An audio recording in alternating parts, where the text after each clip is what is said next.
Okay, so welcome everyone, and for a couple of few guests we've got in, and you guys, and anyone who hasn't met Niyi. Niyi is the representative from Powertec, and very good wealth of knowledge on this area of the market. So always very happy and helping whenever we need. So he's always happy to oblige. So if you have any always questions for you guys, come through the team, and if we can't answer it, then we can go to Niyi and get any answers that you may need. So please always make sure you use him as a great asset. So without any further, I'll pass you over to Niyi, and he'll run you through where we see Cel-Fi and everything running through into the markets. Okay, thank you, Leon. So good morning, everyone. I'm Niyi Adedoja, as I said, the Solutions Manager from Powertec. So I've been with Powertec for the last 2 years. So I started literally the day we went into stage 4 lockdown. So the first year I didn't actually see anybody. I was just stuck in my house or doing Zoom calls in my car. So it was definitely a test of fire. Powertec, as you know, we are the leading distributor of the Cel-Fi Go product. So for you, those of you who don't know Cel-Fi is the only legal mobile repeater available on the market, and it's approved by all 3 carriers. So essentially, we can boost mobile signal in cars, vehicles, buildings, mine sites, anywhere really, taking the macro signal from the tower and then rebroadcasting that signal, across anywhere from those buildings. So before we get started, obviously when you're trying to learn something new, it's always, first thing in the morning. So can I get you guys to all stand up, please? So take your your thumb, on one hand and your finger point on the other, and then try and switch. Try to do it fast. We go now. Okay, awesome. Can you do it? Okay, we've got to sit down, guys. Also, we'll do a quick little brain teaser. See if you guys can get these. So for this first one, can you see the wedding ring? You've got 45 seconds.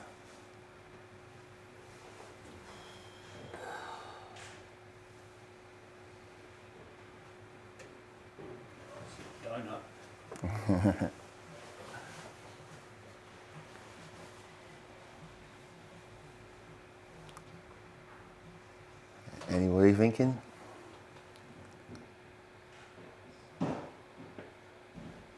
Bottom left. On the bottom left? Where do you reckon? Point it out. Oh. No, that's not it. That's definitely not it. I'll give you 10 more seconds. Anybody got it?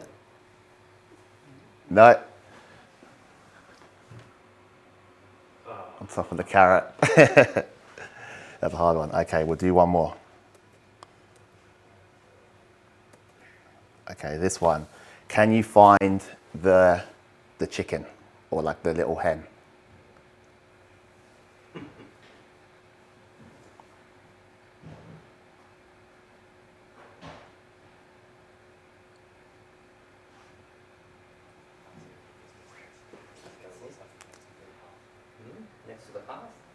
Next to the path? Whereabouts?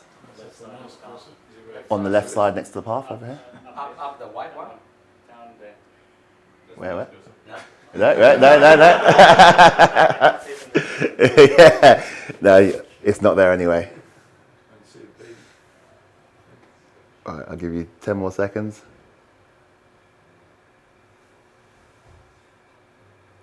So this one is here.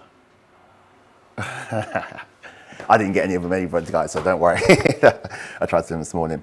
So look, just before we start then, so today's agenda, I'm going to take you through the Cel-Fi product, so a bit of a basic about what the Cel-Fi product was before, the different models that we have, and then the brand new model, which is the Cel-Fi Go, which is the latest model that you guys will be studying about. So just with a show of hands, how many of you guys have already used Cel-Fi and know about it and any experience? A little bit? Okay, cool, no worries. Well, look, as I say, today we're going to go through the basics, and then we'll go to some more advanced stuff, and then also what the future of Cel-Fi looks like as well.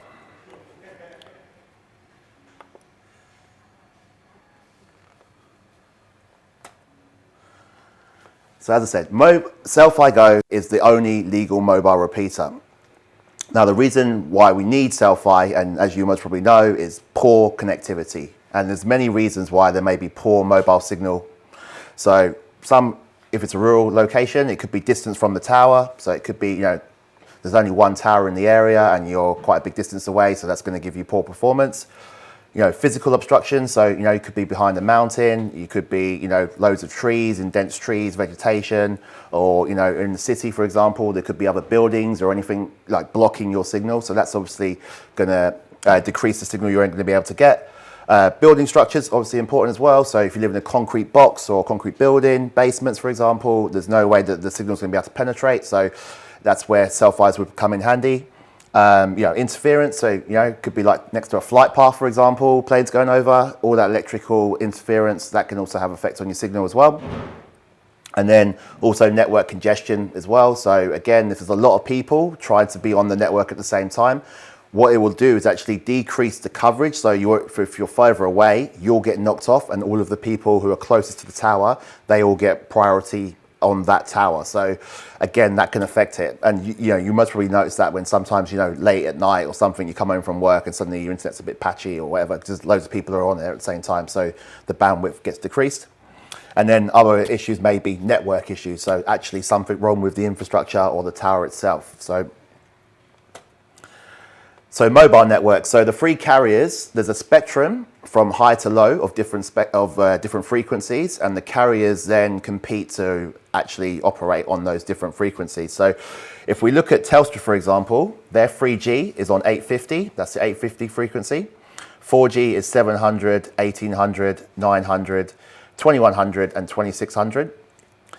So with the lower band frequency, so again in a rural place, like 700 will most probably be the frequency. When 4G in more dense places, you'll get those higher frequencies. And really the only difference is it just means that the amount of people that will be on that frequency at the time. And lower frequencies obviously travel further. Higher frequencies obviously can move more data and a bit faster. 5G is 850, so in 2023, 2024, the 3G network is going to be turned off and 850 at 5G will take over. So eventually the 5G will actually come down to those lower frequencies, and then it's going to be a lot more useful with the 3G band going. So they're saying 23, 24, but it's coming quite soon, and in some places they're already switching over. And then at the moment, all the 5G that you'll find at the moment is actually 3600. So it's all at the higher frequencies. So it doesn't penetrate, doesn't go that far. So if you're close to a tower, you're going to get really fast speeds, but it doesn't go that far being at the higher frequencies. So when it does go to 850, it's going to be able to travel a lot further, and you're going to get much more, better and wider spread use of the 5G. So Optus, they operate 900 on the 3G. They also have 700, 1800, 2100, but they also have 2300 in ACT and 2600. And then it's, again, same 3600 on the 5G. Vodafone, 900, 850, 1800, 2100, and 700 and 3600. So 700 is the lower frequency that they're working on, and they're already rolling out that in some places already. So there is actually sort of 5G, they call it standalone, at the lower frequencies already. So this is a Cel-Fi Go for anybody who hasn't seen one. Essentially, we've got a Cel-Fi Go here. So this is the mobile repeater.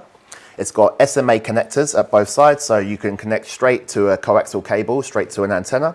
So one of the antennas that we use would be one of the Yagi antennas, or there's LPDA and Omni. And really the only thing you want to think of, if you're in a major city, there's most probably going to be a couple of towers that you can use. So an Omni is perfectly fine, because that will obviously, Omni is a 360 degrees connectivity, so it will connect to any tower in a 360 anywhere around you. Whereas the other one are more directional antennas, so you'll actually point at the best antenna, so better in a regional setting. So if there's only one antenna, that's the one you want to point at, that's the way to go. So the Selfie Go models that they have currently at the moment, so we have the Selfie G31, so that's based on Telstra, and this was the very first Selfie Go model that they created. So it can only do one band at a time. So you can only do 3G or 4G. So essentially what we used to do when we used to do building installs, we would have two of the G31. So we'd have one program to 4G, one program to 3G, and then that's how we do it. But Telstra was only approved on the G31. Now the G32 came out, and that actually had band aggregation. So you were able to do two bands at the same time through the one device. So But Telstra never approved the G32, so you could only get the G32 on Optus and Vodafone. But it was a bit more expensive, but again, that will do that carrier, the two bands at the same time, so it will switch between 3G and 4G. So again, the money you save on having to not have a second unit, it made it a bit cheaper. And then now, only last year, we got the the Go 4 G41 approved, which is on all three carriers. Now, this device is the latest device. It's a little bit more, in terms of battery power, it's a bit more powerful, has a greater range, and all three carriers, it can actually do carrier switching. So you could have it on Telstra, for example, go into the app, switch it to Vodafone, and then it'll start broadcasting to Vodafone, and then Optus as well. So you can actually have on that one device, but it doesn't do all three the carriers at the same time. So you can only be Telstra, Optus or Vodafone, but it will broadcast all of those. Also with this one, for the very first time, it actually has the Ethernet port on the repeater. So we can actually plug this into a router, and actually we've actually built a national operations center at our head office in the Gold Coast. So we can monitor these solutions 24/7. So it will go up to us. So say for example, like the antenna breaks, we will know the antenna breaks, give the customer a call. Hey, you may need to replace your antenna.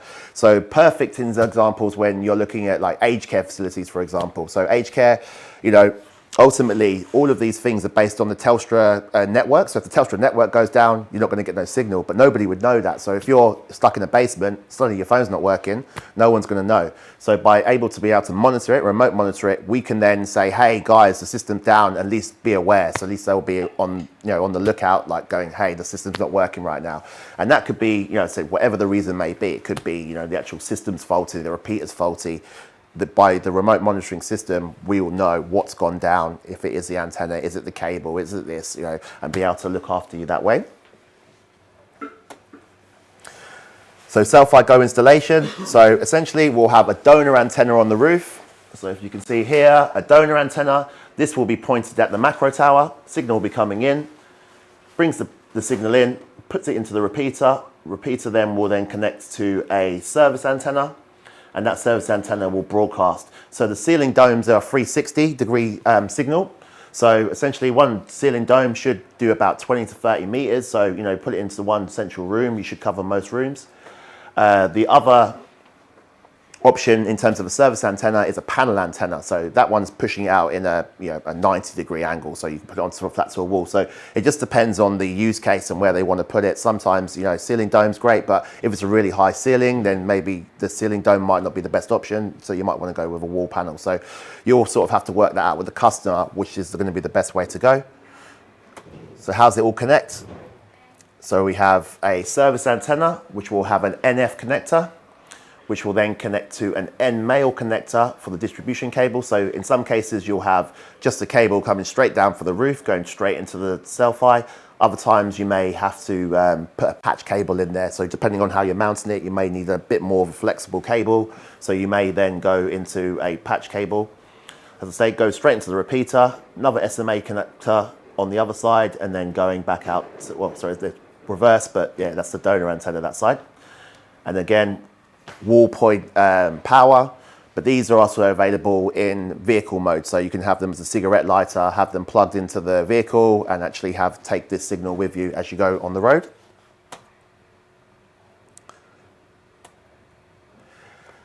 So when you bring a lead through to me, you will be like, okay, I've got a customer, they live at a certain address. We need to find out, what kind of signal that they have at their particular property. So you'll then send that request to me. I will then go to our team, and we will usually get a log cell report. So a log cell is just basically a report from the macro tower, from the Telstra tower, whatever it will be, and then the route back to that person's location, and tell you about, is there any obstructions in between their house and the actual tower, and also what kind of coverage. It'll also tell you, for example, when was the tower last modified, what kind of so is it 3G, 4G, 5G, what's available on the tower.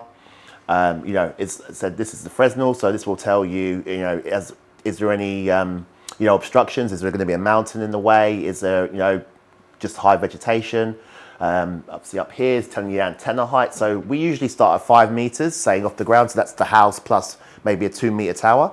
But ultimately, sometimes, like I said, for this one, because there's still, anything that's below the line, you can pretty much get away with, but ideally we don't want to have any Fresnel detected there. So we would say, maybe let's go a 4-meter mast on top of the roof instead. So that gives you that little bit of extra height, and then it might not touch that mounting. So generally when you come back to me, so when I come back to you, I'll send you this and also the quote. So then when you're obviously sent to the customer, you can be sure to say, hey, there's definitely no interference. We know that if we put the antenna on the roof at 4 meters high, we know it's going to give you complete clear line of sight, and you can be pretty confident that any solution is going to work, basically, because whatever you're getting at the top is what we're going to get at the bottom. So as long as we've got good signal coming in, you're going to get good signal wherever you broadcast. So the process. So once you've got that and you say, hey, yeah, we know we're fine, it looks like we've got good signal, we've got the equipment's going to work, we will actually go out and do a site survey. So in a lot of cases for you guys, because you're just selling the product, you might not get involved with the installation side of things, but it's good to know what the process will be. So if the customer asks you. So generally we will go and do a safety check, right? So we'll go out there, go onto the customer's site, have a look at their roof, have a look around the building. When the guys are going there to go and do their checks, they're looking at, is there any signal? Is there signal here? Is there any going to be dangerous materials like, slip hazards, asbestos materials, existing communications that may affect the system? And then once they're on the roof, they should be able to see the tower's line of sight and look at any obstacles. So when they're looking on the roof, so just because sometimes on the lock sale report, everything looks good, but then you'll go there and there is actually a tree, and that tree is actually blocking the signal. So sometimes that's why it's really important to go and do a site survey, because even, the system is just basically an assumption, right? You've got to go there and obviously make sure you check and go have a look yourself. So then once we do that, we'll then go have a look at the customers' important areas where they want. It's really important that when you're speaking to the customers, you find out where they want covered, because every building's different, and also these antennas, they've got a range of, let's say, 20 to 30 meters. So sometimes they'll be like, I want one in the kitchen because that's where we spend most of the time, but the office is in a corner. But in actual fact, they need to get that covered, and sometimes the coverage won't reach from the kitchen to that office. So the whole thing is about trying to understand what the customer wants and really where they're going to need it the most. Because as I say, until you actually go and do that site survey and actually sort of put the system on, you're not going to know how it's going to penetrate through the walls. So you're not entirely sure. So it's good to try and find out, what's the most important. And ultimately, an extra antenna is about extra $100. So if someone's going to put the system in anyway, you may as well go for the 2 antennas and make sure that you've got complete coverage throughout your house or wherever you need it.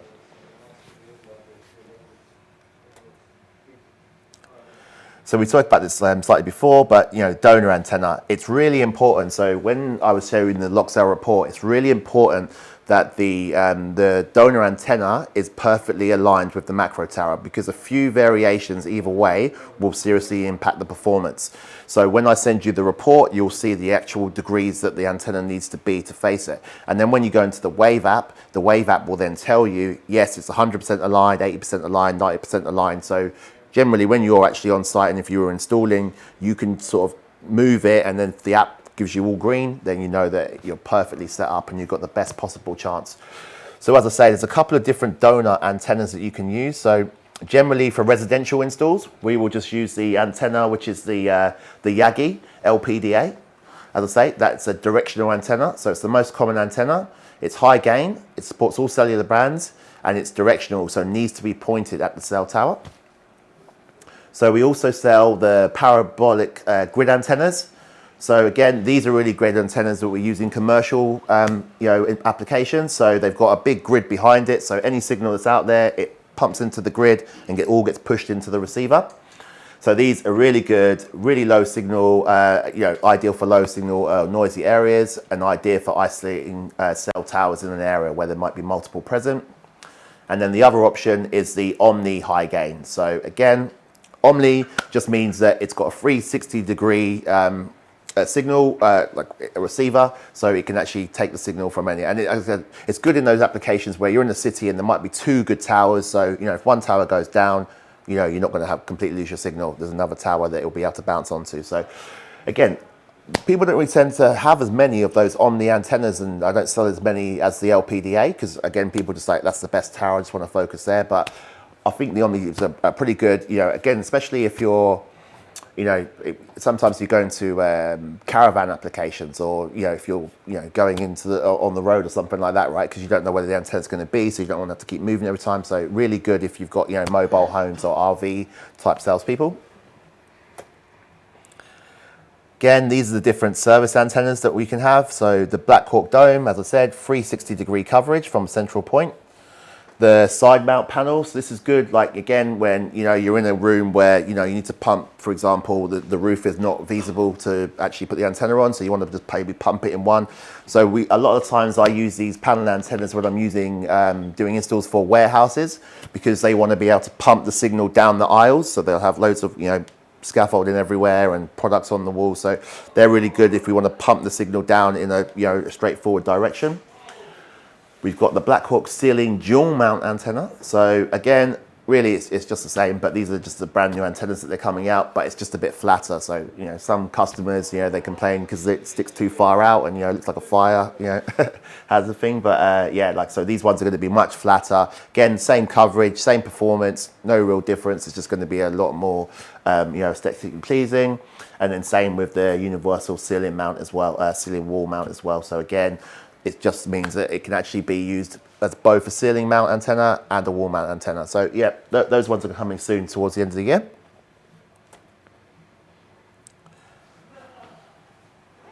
So again, this is just sort of giving you sort of a background and sort of the type of coverage that you can expect. So masts, so again, there's all types of different masts. So generally when we all do an install, we'll just usually go 2 meters, because generally with the route, with the distance from the floor plus the extra 2 meters is usually high enough to clear any obstacles. But we do obviously other masts going higher to that. So most of the masts we do will go up to like about 5 meters, and then we have skids and lattice towers, so going higher than that. So Powertec as a business, we just recently have a new supplier for really big masts, most probably way bigger than you guys, but we can actually go up to 50 meters, and like the proper masts that you'll see for electricity pylons and stuff like that. So we can go as high as you need to. Cable, as I said, there's a couple of different cables that we will sort of use. So generally, so if I go back to the cables, it is the 240 cables, which is your pretty standard cable. So again, in most residential applications, the 240 cable is absolutely fine. These come in different lengths, so you can have anything as small as 5 meters, 10 meters, 15 meters, 20 meters, all the way up to about 30 of the pre-made cables. But we do them in rolls of 100, 500, 1,000 meters, all right? So again, there's cable, depending on your size, we can actually pre-terminate those cables for you. The other type of cable that we use is actually the 400 cable. So again, we use that for longer runs. Generally what we say is like any cable runs that you do, because you get loss every meter of the cable run. So we don't really do cable runs more than about 80 meters, 80, 90 meters is a sort of maximum. So in commercial settings, we'll use the 400. But then, in really high level commercial, we can go a step further with the CommScope cable.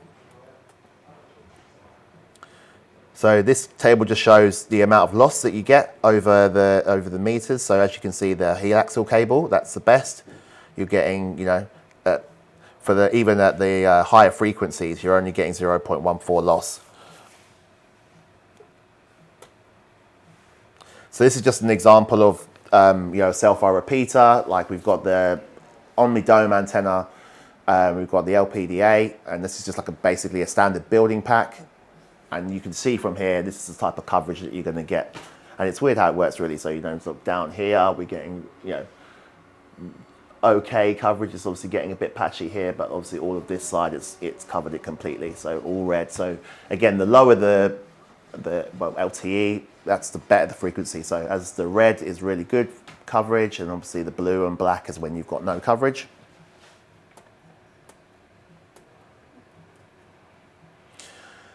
So what you get with the Cel-Fi is you get the Wave app, and the Wave app is a way for you to essentially, you can check your installation, you can optimize, and again, if you've got one of the devices, the new devices, this is where you would go to like change your carrier. So you could go in there and obviously change that from Telstra, change to Optus, change to Vodafone, and eventually once the 5G does come down to the lower frequencies, you're going to be able to go into the old units because they pick up 850, switch it on the app, and then those will be actually able to broadcast 5G. So this is just what it looks like. You just obviously log your details in, set yourself your own password and username, put your address in there, and then that obviously will be logged to that system. So if anything goes down, you can just call us and say, hey, this is the serial number, and then we can access the Wave app as well and see exactly what you're seeing. As I was speaking before about, so the bottom here, so this is what you'll see on the app. You'll see that, you know, it's all connected. So you'll say, hey, this is the signal quality. So as I said, anything from 80 to 100 is really what we're looking for. But in some instances, even something as low as like 65, 70 is fine. Do you know what I mean? It just depends what kind of signal they're getting on the other side. Obviously, signal strength, what's the thing? And that's the boost and what you're getting there. So if anybody of your customers call you up and they say, oh, no, I don't know, you say, hey, have you looked in the app? What are you getting at the bottom? Because that will be the first thing. So if they've installed it and they've installed it wrong, those will be red. So if all three of them are red, it's not going to work. Obviously, if you can get two of them green, and you know, you're going to get the best chance.